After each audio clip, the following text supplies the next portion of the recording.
Sir, ખાસ જે 4 વ્યક્તિઓ આજે આપને જે રીતે અટકાયત કરવામાં આવી છે 4 વ્યક્તિઓની, શું કહેશો આ બાબતે અને તેમની પાસે શું શું મળ્યું છે ને શું ઇનપુટ્સ આપણને મળ્યા હતા?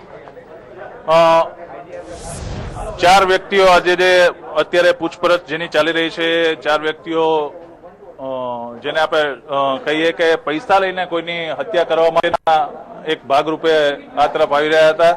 રાજકોટ પોલીસની અલગ અલગ ટીમને એ બાતમી મળતા અલગ અલગ ટીમો પછી જે પ્રમાણે બાતમી અને આ વ્યક્તિઓ આવેલા હતા એ જે પાકિસ્તાનની કોઈ ગેંગ સાથે સંકળાયેલા હોય કે જેમના તરફથી પૈસા આપી અને કોઈની હત્યા કરવા માટે મોકલાયેલા હોય એવી અત્યારે પ્રાથમિક વિગત મળી રહી છે.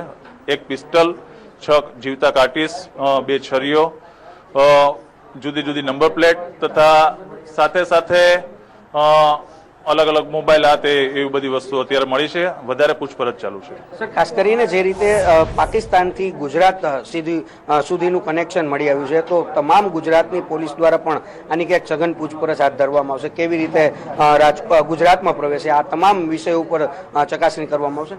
પાકિસ્તાનની આ નાગરિકો છે અત્યારે તો પ્રાથમિક જે તબક્કે અત્યારે હાલના તબક્કે જે કઈ માહિતી મળે છે પાકિસ્તાની નાગરિકો હોય એ એવી વસ્તુ નથી કે પણ પાકિસ્તાનની કોઈ ગેંગ કે જે પાકિસ્તાનથી ઓપરેટ કરતી હોય ને એમના તરફથી પૈસા આપીને જેમને કોઈ આવું હત્યા કરવા માટેનું કામ સોંપાયેલું હોય એવી અત્યારે પ્રાથમિક વિગતો આવી રહી છે.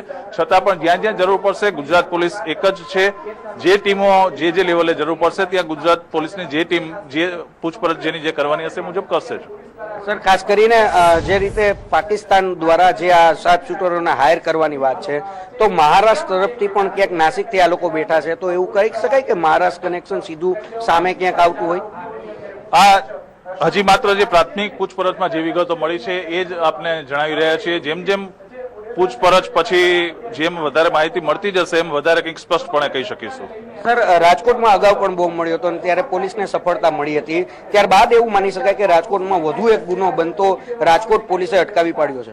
ચોક્કસપણે પોલીસ કમિશનર શ્રી, અધિક પોલીસ કમિશનર શ્રીના માર્ગદર્શન હેઠળ રાજકોટ પોલીસની ટીમ સતત ને સતત કાર્યશીલ રહી છે અને એક જે કંઈ ગુનો બનવાનો હતો એ બનતો અટકાવી શક્યા છે. એ સમગ્ર રાજકોટ શહેર પોલીસનું એક ટીમવર્ક છે અને નેતૃત્વ છે રાજકોટ પોલીસ કમિશનરશ્રીનું અને અધિક પોલીસ કમિશનરશ્રીના માર્ગદર્શન નીચે રાજકોટ પોલીસ ટીમને મળેલી એક મોટી સફળતા છે. સર, એક છેલ્લો પ્રશ્ન પૂછવા માંગીશ, હવે કઈ પ્રકારની કાર્યવાહી આગળ ધરવામાં આવશે?